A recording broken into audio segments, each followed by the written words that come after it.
Hello दोस्तों, नमस्कार। RJ Hindi कहानी में आपका बहुत बहुत स्वागत है। दोस्तों, कहानी का पूरा आनंद लेने के लिए वीडियो को लास्ट तक देखें।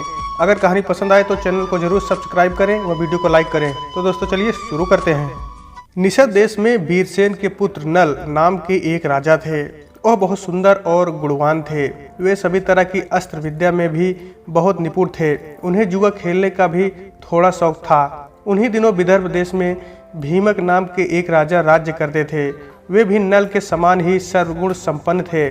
उन्होंने दमन ऋषि को प्रसन्न करके उनके वरदान से 4 संतान प्राप्त की थी, 3 पुत्र और 1 कन्या। पुत्रों के नाम थे दम, दांत व दमन। पुत्री का नाम था दमयंती। दमयंती लक्ष्मी के समान रूपवती थी, बड़ी बड़ी आंखें थी। उस समय देवताओं और यक्षों में कोई भी कन्या इतनी रूपवती नहीं थी। उन दिनों कितने ही लोग उस देश में आते और राजा नल से दमयंती के गुणों का बखान करते। एक दिन राजा नल ने अपने महल के उद्यान में कुछ हंसों को देखा। उन्होंने एक हंस को पकड़ लिया। हंस ने कहा, आप मुझे छोड़ दीजिए तो हम लोग दमयंती के पास जाकर आपके गुणों का ऐसा वर्णन करेंगे कि ओह आपको जरूर वर लेगी। वे सब हंस उड़कर राजकुमारी दमयंती के पास गए। दमयंती उन्हें देखकर बहुत खुश हुई। हंसों को पकड़ने के लिए दौड़ने लगी। दमयंती जिस हंस को पकड़कर दौड़ती वही हंस बोल उठता। रानी दमयंती निषद देश का एक नल नाम का राजा है। वह राजा बहुत सुंदर है। मनुष्य में उसके समान सुंदर और कोई नहीं है। वह मानो साक्षात कामदेव का स्वरूप है। यह तुम उसकी पत्नी बन जाओ तो तुम्हारा जन्म और रूप दोनों सफल हो जाए। वह अश्विनी कुमार के समान सुंदर है। मनुष्यों में उसके समान सुंदर और कोई नहीं है। जैसे तुम स्त्रियों में रत्न हो वैसे ही नल पुरुषों का भूषण है। तुम दोनों की जोड़ी बहुत सुंदर है। दमयंती ने कहा, हंस तुम नल से भी ऐसे ही बात कहना। हंस ने लौटकर राजा नल को उनका संदेश दिया। दमयंती हंस के मुंह से राजा नल की कीर्ति सुनकर उनसे प्रेम करने लगी। उसकी आसक्ति इतनी बढ़ गई कि वह रात दिन उनका ही ध्यान करती रहती। शरीर धूमिल और दुबला हो गया। वो कमजोर सी दिखने लगी। सहेलियों ने दमयंती के मन के भाव जानकर राजा से निवेदन किया कि आपकी पुत्री अस्वस्थ हो गई है। राजा ने बहुत विचार किया और अंत में इस निर्णय पर पहुंचा कि मेरी पुत्री विवाह योग्य हो गई है। दमयंती के पिता ने सभी देशों के राजा को स्वयंवर के लिए निमंत्रण पत्र भेज दिया और सूचित कर दिया। सभी देश के राजा हाथी व घोड़ों के रथों से वहां पहुंचने लगे। नारद और पर्वत से भी सभी देवताओं को भी दमयंती के स्वयंवर का समाचार मिल गया। इंद्र और सभी लोकपाल भी अपने वाहनों सहित रवाना हुए। राजा नल को भी संदेश मिला तो वे भी दमयंती से स्वयंवर के लिए वहां पहुंचे। नल के रूप को देखकर इंद्र ने रास्ते में अपने विमान को खड़ा कर दिया और नीचे उतरकर कहा कि राजा नल, आप बहुत सत्यव्रती हैं। आप हम लोगों के दूत बन जाइए। नल ने प्रतिज्ञा कर ली और कहा कि करूँगा। फिर पूछा कि आप कौन हैं? तो इंद्र ने कहा, हम लोग देवता हैं। हम लोग दमयंती के लिए यहाँ आए हैं। आप हमारे दूत बनकर दमयंती के पास जाइए और कहिए कि इंद्र, वरुण, अग्नि और यम देवता तुम्हारे पास आकर तुमसे विवाह करना चाहते हैं। इनमें से तुम जिसे चाहो उस देवता को अपना पति स्वीकार कर लो। नल ने दोनों हाथ जोड़कर कहा कि देवराज, वहां आप लोगों का और मेरे जाने का एक ही प्रयोजन है, इसलिए आप मुझे वहां दूत बनाकर भेजे। यह उचित नहीं। जिसकी किसी स्त्री को पत्नी के रूप में पाने की इच्छा हो चुकी हो वो भला उसको कैसे छोड़ सकता है और उसके पास जाकर ऐसी बात कह ही कैसे सकता है। आप लोग कृपया इस विषय में मुझे क्षमा कर दीजिए। देवताओं ने कहा, नल, तुम पहले हम लोगों से प्रतिज्ञा कर चुके हो कि मैं तुम्हारा काम करूंगा। अब प्रतिज्ञा मत तोड़ो, अविलंब वहां चले जाओ। नल ने कहा, राजमहल में निरंतर कड़ा पहरा रहता है, मैं कैसे जा सकूंगा। इंद्र की आज्ञा से नल ने राजमहल में बिना रोक टोक के प्रवेश किया। दमयंती और उसकी सहेलियां भी उसे देखकर मुग्ध हो गई और लज्जित होकर कुछ बोल ना सकी। तुम देखने में बड़े सुंदर और निर्दोष जान पड़ते हो। पहले यहाँ आते समय द्वारपालों ने तुम्हें देखा क्यों नहीं? उनसे तनिक भी चूक हो जाने पर मेरे पिता बहुत कड़ा दंड देते हैं। नल ने कहा, मैं नल हूँ, लोकपालों का दूत बनकर तुम्हारे पास आया हूँ। सुंदरी, ये देवता तुम्हारे साथ विवाह करना चाहते हैं। तुम इनमें से किसी एक देवता के साथ विवाह कर लो। यही संदेश लेकर मैं तुम्हारे पास आया हूँ। उन देवताओं के प्रभाव से जब मैंने तुम्हारे महल में प्रवेश किया तो मुझे कोई नहीं देख पाया। मैंने तुमसे देवताओं का संदेश कह दिया है। अब जो कहना है कह दो। अब तुम्हारी जो इच्छा हो करो। दमयंती ने बड़ी श्रद्धा के साथ देवताओं को प्रणाम करके मंद मुस्कान के साथ कहा, स्वामी मैं तो आपको ही अपना सर्वस्व मानकर अपने आप को आपके चरणों में सौंपना चाहती हूँ। जिस दिन से मैंने हंसों की बात सुनी तभी से मैं आपके लिए व्याकुल हूँ। आपके लिए ही मैंने राजाओं की भीड़ इकट्ठा की है। यदि आप मुझ दासी की प्रार्थना अस्वीकार कर देंगे तो मैं जहर खाकर मर जाऊंगी। राजा नल ने दमयंती से कहा, जब बड़े बड़े लोकपाल तुमसे शादी करना चाहते हैं, फिर तुम मुझ मनुष्य से क्यों शादी करना चाहती हो? मैं तो उन देवताओं के चरणों के धूल के बराबर भी नहीं हूँ। तुम अपना मन उन्हीं में लगाओ। देवताओं का अप्रिय करने पर इंसान की मृत्यु हो सकती है। तुम मेरी रक्षा करो और उनको वरण कर लो। नल की बात सुनकर दमयंती घबरा गई। उसकी आंखों में आंसू छलक आए। उस समय दमयंती का शरीर कांप रहा था, हाथ जुड़े हुए थे। उसने कहा, मैं आपको वचन देती हूँ कि मैं आपको ही पति के रूप में वरण करूँगी। राजा नल ने कहा, अच्छा तब तो तुम ऐसा ही करो, परंतु यह बतलाओ कि मैं यहाँ उनका दूध बनकर आया हूँ। अगर इस समय मैं अपने स्वार्थ की बात करने लगूँ तो यह कितनी बुरी बात है। मैं तो अपना स्वार्थ तभी बना सकता हूँ जब वो धर्म के विरुद्ध ना हो। तब दमयंती ने गदगद कंठ से कहा, राजा इसके लिए एक निर्दोष उपाय है। उसके अनुसार काम करने पर आपको दोष नहीं लगेगा। ओह ये उपाय है कि आप सभी लोकपालों के साथ स्वयंवर मंडल में आए। मैं आपको वर लूंगी, तब आपको दोष भी नहीं लगेगा। देवताओं के पूछने पर उन्होंने कहा, मैं दमयंती के पास गया तो मुझे देखकर वे और उनकी सखियां सभी मुझ पर मोहित हो गई, और आप लोगों के प्रस्ताव को उनके सामने रखने के बाद भी वे मुझे ही वरण करने पर तुली हैं। स्वयंवर की घड़ी आई। राजा भीमक ने सभी को बुलवाया। शुभ मुहूर्त में स्वयंवर रखा। सब राजा अपने अपने निवास स्थान से आकर स्वयंवर में यथास्थान बैठ गए। तभी दमयंती वहां आई। सभी राजाओं का परिचय दिया जाने लगा। दमयंती एक एक को देखकर आगे बढ़ने लगी। आगे एक ही स्थान पर नल के समान ही वेशभूषा वाले 5 राजकुमार खड़े दिखाई दिए। यह देखकर दमयंती को संदेह हो गया। वह जिसकी ओर देखती सिर्फ उन्हें राजा नल ही दिखाई देते। इसलिए विचार करने लगी कि मैं देवताओं को कैसे पहचानूं और ये राजा है यह कैसे जानूं। उसे बड़ा दुख हुआ। अंत में दमयंती ने यही निश्चय किया कि देवताओं की शरण में जाना ही उचित है। हाथ जोड़कर प्रणाम पूर्वक स्तुति करने लगी। देवताओं, हंसों के मुंह से नल का वर्णन सुनकर मैंने उन्हें प्रतिरूपण से वर्ण कर लिया है। मैंने नल की आराधना के लिए ही यह व्रत शुरू कर दिया है। आप लोग अपना रूप प्रकट कर दें, जिससे मैं राजा नल को पहचान लूं। देवताओं ने दमयंती की बात सुनकर उसके दृढ़ निश्चय को देखकर उन्होंने उसे ऐसी शक्ति दी जिससे वह देवता और मनुष्य में अंतर कर सके। दमयंती ने देखा कि शरीर पर पसीना नहीं है, पलकें गिरती नहीं है, माला कुम्हलाई नहीं है, शरीर स्थिर है, शरीर पर धूल व पसीना भी नहीं है। दमयंती ने इन लक्षणों को देखकर ही दमयंती ने राजा नल को पहचान लिया। जिस समय दमयंती के स्वयंवर से लौटकर इंद्र व अन्य लोकपाल अपने अपने लोकों को जा रहे थे, उस समय उनकी मार्ग में ही कलयुग और द्वापर से भेंट हो गई। इंद्र ने पूछा, कलयुग कहाँ जा रहे हो? कलयुग ने कहा, मैं दमयंती के स्वयंवर में उससे विवाह करने के लिए जा रहा हूँ। इंद्र ने कहा, अरे स्वयंवर तो कब का पूरा हो गया। दमयंती ने राजा नल का वर्ण कर लिया है, हम लोग देखते ही रह गए। कलयुग ने क्रोध में भरकर कहा, तब तो ये अनर्थ हो गया। उसने देवताओं की उपेक्षा करके मनुष्य को अपनाया, इसलिए उसको दंड देना चाहिए। देवताओं ने कहा, दमयंती ने हमारी आज्ञा प्राप्त करके ही नल को वरण किया है। वास्तव में नल सर्वगुण संपन्न और उसके योग्य है। वे समस्त धर्मों के जानकार हैं। उन्होंने इतिहास, पुराणों सहित वेदों का भी अध्ययन किया है। उनको साफ देना तो नरक में धधकती आग में गिरने के समान है।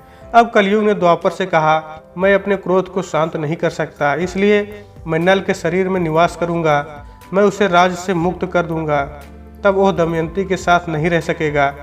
इसलिए तुम भी जुए के पासों में प्रवेश करके मेरी सहायता करना। द्वापर ने उसकी बात स्वीकार कर ली। द्वापर और कलयुग दोनों ही नल की राजधानी में आ बसे। 12 वर्ष तक वे इस बात की प्रतीक्षा में रहे कि नल में कोई दोष दिख जाए। एक दिन राजा नल संध्या के समय लघुशंकर से निवृत्त होकर पैर धोए बिना ही आचमन करके संध्या वंदन करने बैठ गए। यह अपवित्र अवस्था देखकर कलयुग उनके शरीर में प्रवेश कर गया। कलयुग दूसरा रूप धारण करके वह पुष्कर बनकर उसकी बात स्वीकार करके वह पुष्कर के पास गया और बोला, तुम नल के साथ जुआ खेलो, मेरी सहायता करो। जुए में जीतकर निषद राज्य का राज्य प्राप्त कर लो। पुष्कर उसकी बात स्वीकार करके नल के पास गया। द्वापर भी पासे का रूप धारण करके उसी के साथ चला।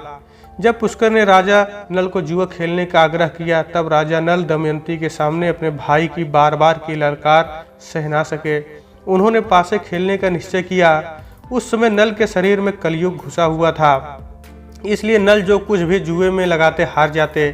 प्रजा और मंत्रियों ने राजा को रोकना चाहा, लेकिन जब वे माने नहीं तो मंत्रियों ने द्वारपाल को रानी दमयंती तक राजा को रोकने का संदेश पहुंचवाया।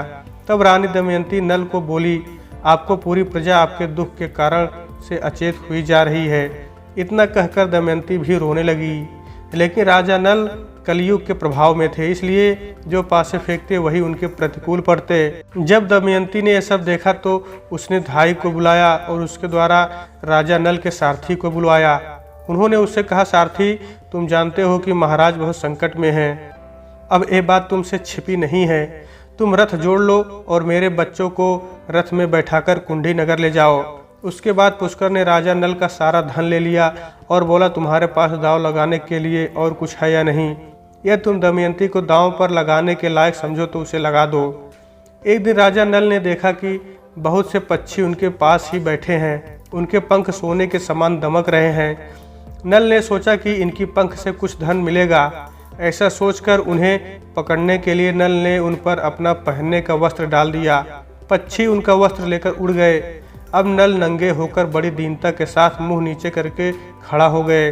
पक्षियों ने कहा, तू नगर से एक वस्त्र पहनकर निकला था, उसे देखकर हमें बड़ा दुख हुआ था। ले अब हम तेरे शरीर का वस्त्र लिए जा रहे हैं। हम पक्षी नहीं, जुए के पासे हैं।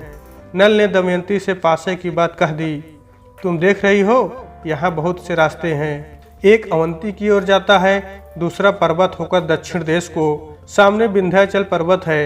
यह पयोसड़ी नदी समुद्र में मिलती है। सामने का रास्ता विदर्भ देश को जाता है। यह कौशल देश का मार्ग है। इस प्रकार राजा नल दुख और शोक से भरकर बड़ी ही सावधानी के साथ दमयंती को भिन्न भिन्न आश्रम मार्ग बताने लगे। दमयंती की आंखें आंसू से भर गई। दमयंती ने राजा नल से कहा, कि आपको लगता है कि मैं आपको छोड़कर अकेली कहीं जा सकती हूँ? मैं आपके साथ रहकर आपके दुख को दूर करूंगी। दुख के अवसरों पर पत्नी पुरुष के लिए औषधि के समान है। वो धैर्य देकर पति के दुख को कम करती है। उस समय नल के शरीर पर वस्त्र नहीं था। धरती पर बिछाने के लिए एक चटाई भी नहीं थी। शरीर पर धूल से लथपथ हो रहा था। भूख प्यास से परेशान राजा नल जमीन पर ही सो गए। दमयंती भी उनके साथ ही सारे दुख झेल रही थी। राजा नल भी जमीन पर ही सो गए। दमयंती के सो जाने पर राजा नल की नींद टूटी। सच्ची बात तो यह थी कि वे दुख और शोक के कारण सुख की नींद सो भी नहीं सकते थे। वे सोचने लगे कि दमयंती मुझसे बड़ा प्रेम करती है। प्रेम के कारण ही उसे इतना दुख झेलना पड़ेगा। यदि मैं इसे छोड़कर चला जाऊं तो संभव है कि इसे सुख भी मिल जाए। अंत में राजा नल ने यही निश्चय किया कि इसे सुख भी मिल जाए। दमयंती सच्ची पतिव्रता है, इसके सतीत्व को कोई भंग नहीं कर सकता। इस प्रकार त्यागने का निश्चय करके और सतीत्व की ओर से निश्चिंत होकर राजा नल ने यह विचार किया कि मैं नंगा हूँ और दमयंती के शरीर पर भी केवल एक वस्त्र है। फिर भी इसके वस्त्रों में से आधा फाड़ देना ही श्रेयस्कर है। लेकिन फाड़ू कैसे? शायद यह जाग जाए। राजा नल ने यह सोचकर दमयंती को धीरे से उठाकर उसके शरीर का आधा वस्त्र फाड़कर शरीर ढक लिया। दमयंती नींद में थी। राजा नल उसे छोड़कर निकल पड़े। थोड़ी देर बाद वे शांत हुए और फिर धर्मशाला लौट आए। थोड़ी देर बाद जब राजा नल का हृदय शांत हुआ, तब वे फिर धर्मशाला में इधर उधर घूमने लगे और सोचने लगे कि अब तक दमयंती पर्दे में रहती थी, उसे कोई छू भी नहीं सकता था। आज यह अनाथ के समान आधा वस्त्र पहने धूल में सो रही है। यह मेरे बिना दुखी होकर वन में कैसे रहेगी? मैं तुम्हें छोड़कर जा रहा हूँ, सभी देवता तुम्हारी रक्षा करें। उस समय राजा नल का दिल दुख के मारे टुकड़े टुकड़े हुआ जा रहा था। शरीर में कलयुग का प्रवेश होने के कारण उनकी बुद्धि नष्ट हो गई थी। इसलिए वे अपनी पत्नी को वन में अकेला छोड़कर वहां से चले गए। जब दमयंती की नींद टूटी, तब उसने देखा कि राजा नल वहां नहीं है। यह देखकर वह चौंक गई और राजा नल को पुकारने लगी। जब दमयंती को राजा नल बहुत देर तक दिखाई नहीं पड़े तो वो विलाप करने लगी। वे भटकती हुई जंगल के बीच जा पहुंची। वहां अजगर दमयंती को निगलने लगा। दमयंती मदद के लिए चिल्लाने लगी तो एक व्याध के कान में आवाज पड़ी। वह उधर ही घूम रहा था। वो वहाँ दौड़कर आया और यह देखकर दमयंती को अजगर निगल रहा है। अपने तेज शस्त्र से उसने अजगर का मुंह चीर डाला। उसने दमयंती को छुड़ाकर नहलाया, आश्वासन देकर भोजन करवाया। दमयंती जब कुछ शांत हुई, व्याध ने पूछा, सुंदरी तुम कौन हो? किस कष्ट में पड़कर किस उद्देश्य से तुम यहाँ आई हो? दमयंती की सुंदरता, बोलचाल और मनोहरता देखकर व्याध मोहित हो गया।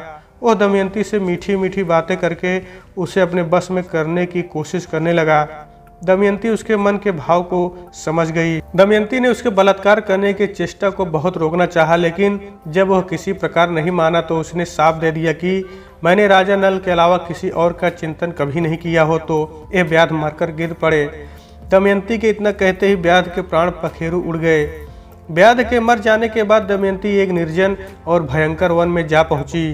राजा नल का पता पूछती हुई वह उत्तर की ओर बढ़ने लगी। 3 दिन बीत जाने के बाद दमयंती ने देखा कि सामने ही एक बहुत सुंदर तपोवन है, जहां बहुत से ऋषि निवास करते हैं। उसने आश्रम में जाकर बड़ी नम्रता के साथ प्रणाम किया और हाथ जोड़कर खड़ी हो गई। ऋषियों को प्रणाम किया। ऋषियों ने दमयंती का सत्कार किया और उसे बैठने को कहा। दमयंती ने एक भद्र स्त्री के समान सभी के हालचाल पूछे। फिर ऋषियों ने पूछा, आप कौन हैं? तब दमयंती ने अपना पूरा परिचय दिया और अपनी सारी कहानी ऋषियों को सुनाई। तब सारे तपस्वी उसे आशीर्वाद देते हैं कि थोड़े ही समय में निषद के राजा को उनका राज्य वापस मिल जाएगा। उसके शत्रु भयभीत होंगे, वह मित्र प्रसन्न होंगे और कुटुंबी आनंदित होंगे। इतना कहकर सभी ऋषि अंतर्ध्यान हो गए। दमयंती रोती हुई एक अशोक के वृक्ष के पास पहुंचकर बोली, तू मेरा शोक मिटा दे, शोक रहित अशोक, तू मेरा शोक मिटा दे। क्या कहीं तूने राजा नल को शोक रहित देखा है? तू अपने शोक नाशक नाम को सार्थक कर। दमयंती ने अशोक की परिक्रमा की और वह आगे बढ़ी। उसके बाद आगे बढ़ी तो बहुत दूर निकल गई। वहाँ उसने देखा कि हाथी, घोड़ों और रथों के साथ व्यापारियों का एक झुंड आगे बढ़ रहा है। व्यापारियों के प्रधान से बातचीत करके दमयंती को जब यह पता चला कि वे सभी दूर देश जा रहे हैं तो वह भी उनके साथ हो गई। कई दिनों तक चलने के बाद वे व्यापारी एक भयंकर वन में पहुँचे। वहाँ एक बहुत सुंदर सरोवर था। लंबी यात्रा के कारण वे लोग थक चुके थे, इसलिए उन लोगों ने वहीं पड़ाव डाल दिया। रात के समय जंगली हाथियों का झुंड आया। आवाज़ सुनकर दमयंती की नींद टूट गई। वह इस मांसाहार के दृश्य को देखकर समझ नहीं पा रही थी कि वह क्या करे। वे सभी व्यापारी मर गए। वो वहां से भाग निकली और दमयंती भागकर उन ब्राह्मणों के पास पहुंची और उनके साथ चलने लगी। शाम के समय वो राजा सुबाहु के यहाँ जा पहुंची। वहां उसे सब बावली समझ रहे थे। उसे बच्चे परेशान कर रहे थे। उस समय राजमाता महल के बाहर खिड़की से देख रही थी। उन्होंने अपनी दासी से कहा, देखो तो वो स्त्री बहुत दुखी मालूम होती है, तुम जाओ और मेरे पास ले आओ। दासी दमयंती को रानी के पास ले गई। रानी ने दमयंती से पूछा, तुम्हें डर नहीं लगता ऐसे घूमते हुए? तब दमयंती ने बोला, मैं एक पतिव्रता स्त्री हूँ। मैं हूँ तो कुलीन, पर दासी का काम करती हूँ।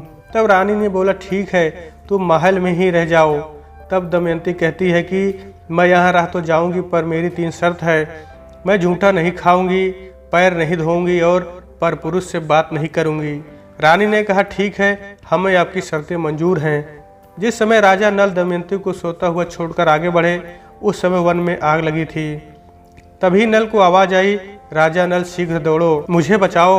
नागराज कुंडली बांधकर पड़ा हुआ था। उसने नल से कहा, राजन, मैं कारकोटक नाम का सर्प हूँ। मैंने नारद मुनि को धोखा दिया था। उन्होंने साफ दिया कि जब तक राजा नल तुम्हें ना उठाएं तब तक यहीं पड़े रहना। उनके उठाने पर तो सांप से छूट जाएगा। उनके सांप के कारण मैं यहाँ से एक भी कदम आगे नहीं बढ़ पा सकता। तुम इस श्राप से मेरी रक्षा करो। मैं तुम्हें हित की बात बताऊंगा और तुम्हारा मित्र बन जाऊंगा। मेरे भार से डरो मत, मैं अभी हल्का हो जाता हूँ। ओह, अंगूठे के बराबर हो गया। नल उसे उठाकर दावा नल से बाहर ले आए। कारकोटक ने कहा, तुम अभी मुझे जमीन पर मत डालो, कुछ कदम गिनकर चलो। राजा नल ने ज्यों ही पृथ्वी पर 10वां कदम चला और उन्होंने कहा 10, तो ही कारकोटक ने उन्हें डस लिया। उसका नियम था कि जब कोई बोले 10 तभी वो डसता था। आश्चर्यचकित नल ने उससे कहा, महाराज, तुम्हें कोई पहचान ना सके इसलिए मैंने डस के तुम्हारा रूप बदल दिया है। कलयुग ने तुम्हें बहुत दुख दिया है। अब मेरे विष से वो तुम्हारे शरीर में बहुत दुखी रहेगा। तुमने मेरी रक्षा की है। अब तुम्हें हिंसक पशु पक्षी शत्रु का कोई भय नहीं रहेगा। अब तुम पर किसी भी विष का प्रभाव नहीं होगा और युद्ध में हमेशा तुम्हारी जीत होगी। यह कहकर कारकोटक ने 2 दिव्य वस्त्र दिए और वह अंतर्ध्यान हो गया। राजा नल वहां से चलकर 10वें दिन राजा ऋतुपर्ण की राजधानी अयोध्या में पहुंच गया। उन्होंने वहां राजदरबार में निवेदन किया कि मेरा नाम बाहुक है। मैं घोड़ों को हाँकने और उन्हें तरह तरह की चालें सिखाने का काम करता हूँ। घोड़ों की विद्या मेरे जैसा निपुण इस समय पृथ्वी पर कोई नहीं है। रसोई बनाने में भी मैं बहुत चतुर हूँ। हस्त कौशल के सभी काम और दूसरे कठिन काम करने की चेष्टा करूँगा। आप मेरी आजीविका निश्चित करके मुझे रख लीजिए। उसकी सारी बात सुनकर राजा ऋतुपर्ण ने कहा, बाहुक, मैं सारा काम तुम्हें सौंपता हूँ, लेकिन मैं शीघ्रगामी सवारी को विशेष पसंद करता हूँ।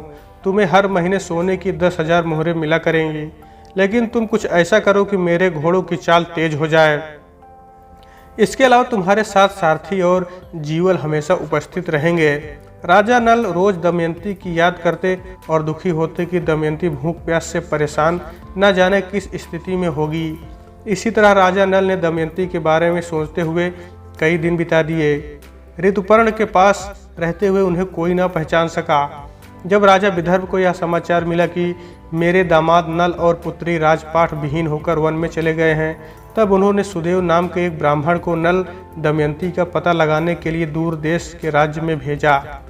उसने एक दिन राजमहल में दमयंती को देख लिया। उस समय राजा के महल में पूर्णया हवाचन हो रहा था। दमयंती सुनंदा एक साथ बैठकर ही वह कार्यक्रम देख रही थी। सुदेव ब्राह्मण ने दमयंती को देखकर सोचा कि वास्तव में यही भीमक नंदिनी है। मैंने इसका जैसा रूप पहले देखा था वैसा अब भी देख रहा हूँ। बड़ा अच्छा हुआ, इसे देख लेने से मेरी पूरी यात्रा सफल हो गई। सुदेव दमयंती के पास गया और उससे बोला, दमयंती, मैं तुम्हारे भाई का मित्र सुदेव हूँ। मैं तुम्हारे भाई की आज्ञा से तुम्हें ढूंढने यहाँ आया हूँ। दमयंती ने ब्राह्मण को पहचान लिया। वो सबका कुशल मंगल पूछने लगी और पूछते ही पूछते रो पड़ी। सुनंदा दमयंती को रोता देख घबरा गई। उसने अपनी माता के पास जाकर उन्हें सारी बात बताई। राजमाता तुरंत अपने महल से बाहर निकल कर आई। ब्राह्मण के पास जाकर पूछने लगी, महाराज, एक किसकी पत्नी है, किसकी पुत्री है, अपने घर वालों से कैसे बिछुड़ गए? तब सुदेव ने उनका पूरा परिचय उसे दिया। सुनंदा ने अपने हाथों से दमयंती का ललाट धो दिया, जिससे उसकी भौहों के बीच का लाल चिन्ह चंद्रमा के समान प्रकट हो गया। उसके ललाट का वह तिल देखकर सुनंदा व राजमाता दोनों ही रो पड़े। राजमाता ने कहा, मैंने इस तिल को देखकर पहचान लिया कि तुम मेरी बहन की पुत्री हो।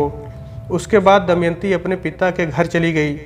अपने पिता के घर एक दिन विश्राम करके दमयंती अपनी माता से कहा कि माँ, मैं आपसे सच कहती हूँ, यदि आप मुझे जीवित रखना चाहती हैं तो आप मेरे पतिदेव को ढूंढवा दीजिए। रानी ने उनकी बात सुनकर नल को ढूंढवाने के लिए ब्राह्मणों को नियुक्त किया। ब्राह्मणों से दमयंती ने कहा, आप लोग जहाँ भी जाए वहाँ भीड़ में जाकर यह कहें कि मेरे प्यारे छरिया तो मेरी साड़ी में से आधी फाड़कर अपनी दासी को उसी अवस्था में आधी साड़ी में आपका इंतजार कर रही है। मेरी दशा का वर्णन कर दीजिएगा और ऐसी बात कहिएगा जिससे वे प्रसन्न हो और मुझ पर कृपा करें। बहुत दिनों के बाद एक ब्राह्मण वापस आया। उसने दमयंती से कहा, मैंने राजा ऋतुपर्ण के पास जाकर भरी सभा में आपकी बात दोहराई तो किसी ने कुछ जवाब नहीं दिया। जब मैं चलने लगा तब बाहुक नाम के सारथी ने मुझे एकांत में बुलाया। उसके हाथ छोटे व शरीर कुरूप है। वह लंबी सांस लेकर रोता हुआ मुझसे कहने लगा, उच्च कुल की स्त्रियों के पति उन्हें छोड़ भी देते हैं तो भी वे अपने शील की रक्षा करती हैं। त्याग करने वाला पुरुष विपत्ति के कारण दुखी और अचेत हो रहा था, इसलिए उस पर क्रोध करना उचित नहीं है। लेकिन वो उस समय बहुत परेशान था। जब वो अपनी प्राण रक्षा के लिए जीविका चाह रहा था तब पक्षी उसके वस्त्र लेकर उड़ गए। जब ब्राह्मण ने यह बात बताई तो दमयंती समझ गई कि वे राजा नल ही हैं। ब्राह्मण की बात सुनकर दमयंती की आंखों में आंसू भर आए। उसने अपनी माता को सारी बात बताई। तब उन्होंने कहा, आप यह बात अब अपने पिताजी से ना कहें, मैं सुदेव ब्राह्मण को इस काम के लिए नियुक्त करती हूँ। तब दमयंती ने सुदेव से कहा, ब्राह्मण देवता, आप जल्दी से जल्दी अयोध्या नगरी पहुँचें। राजा ऋतुपर्ण से यह बात कहिए कि दमयंती ने फिर से स्वेच्छानुसार पति का चुनाव करना चाहती हैं। बड़े बड़े राजा और राजकुमार जा रहे हैं। स्वयंवर की तिथि कल ही है, इसलिए यदि आप पहुंच सके तो वहां जाइए। नल के जीने अथवा मरने का किसी को पता नहीं है, इसलिए वह कल सूर्योदय पूर्व ही पतिवरण करेंगी। दमयंती की बात सुनकर सुदेव अयोध्या गए और उन्होंने राजा ऋतुपर्ण से सब बातें कह दी। सुदेव की बातें सुनकर बाहुक को बुलाया और कहा, बाहुक, कल दमयंती का स्वयंवर है और हमें जल्दी से जल्दी वहां पहुंचना है। ये तुम मुझे जल्दी वहां पहुंचा दो, तभी मैं वहां जाऊंगा। ऋतुपर्ण की बात सुनकर नल का कलेजा फटने लगा। सोचा कि दमयंती ने दुखी और अचेत होकर ही ऐसा किया होगा। संभव है यह ऐसा करना चाहती हो। नल ने शीघ्रगामी रथ में 4 श्रेष्ठ घोड़े लगा लिए।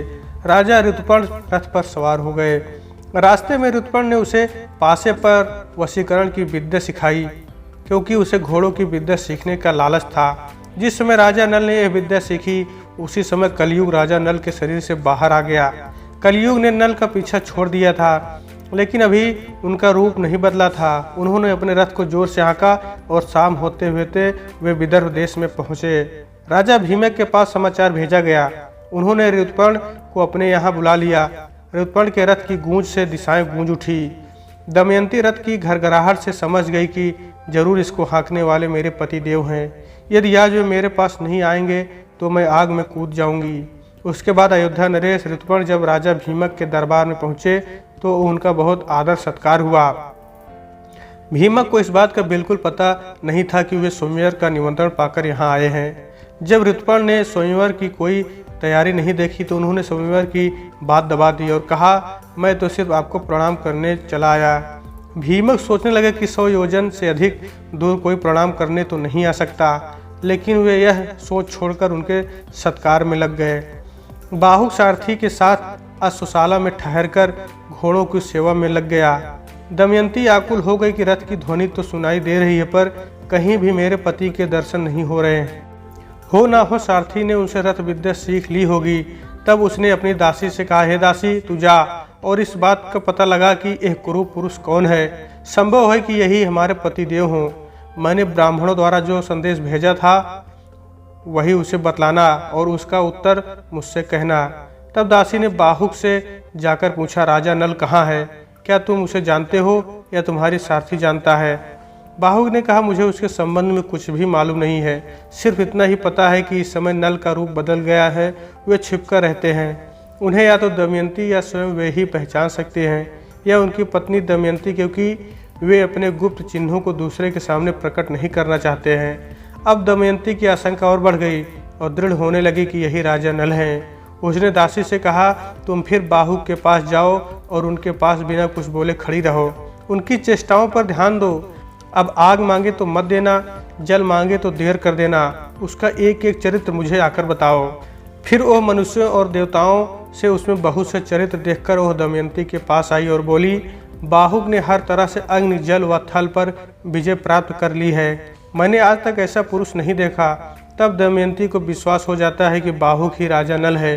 अब दमयंती ने सारी बात अपनी माता को बताकर कहा कि अब मैं स्वयं उस बाहुक की परीक्षा लेना चाहती हूँ, इसलिए आप बाहुक को मेरे महल में आने की आज्ञा दीजिए। आपकी इच्छा हो तो पिताजी को बता दीजिए। रानी ने अपने पति भीमक से अनुमति ली और बाहुक को रानीवास बुलवाने की आज्ञा दी। दमयंती ने बाहुक के सामने फिर सारी बात दोहराई। तब दमयंती के आंखों से आंसू टपकते देखकर नल से रहा नहीं गया।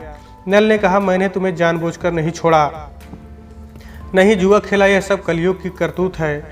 दमयंती ने कहा, मैं आपके चरणों को स्पर्श करके कहती हूँ कि मैंने कभी मन से पर पुरुष का चिंतन नहीं किया हो तो मेरे प्राणों का नाश हो जाए। ऐसा अद्भुत दृश्य देखकर राजा नल ने अपना संदेह छोड़ दिया और कारकोटक नाग के दिए वस्त्र को अपने ऊपर ओढ़कर उसका स्मरण करके वे फिर अपने असली रूप में आ गए। दोनों ने सबका आशीर्वाद लिया। दमयंती के मायके से उन्हें खूब धन देकर विदा किया गया। उसके बाद नल व दमयंती अपने राज्य में पहुंचे। राजा नल ने पुष्कर से फिर जुआ खेलने को कहा तो वो खुशी खुशी तैयार हो गया और नल ने जुए की हर बाजी को जीत लिया। इस तरह नल व दमयंती को फिर से अपना राज्य व धन प्राप्त हो गया। तो दोस्तों, आज की वीडियो में बस इतना ही। कहानी आपको कैसी लगी कमेंट बॉक्स में ज़रूर बताइएगा। अगर कहानी पसंद आई है तो कृपया चैनल को जरूर सब्सक्राइब करें और वीडियो को लाइक करें। तो दोस्तों, आपसे फिर मिलते हैं अगले वीडियो में। तब तक के लिए नमस्कार।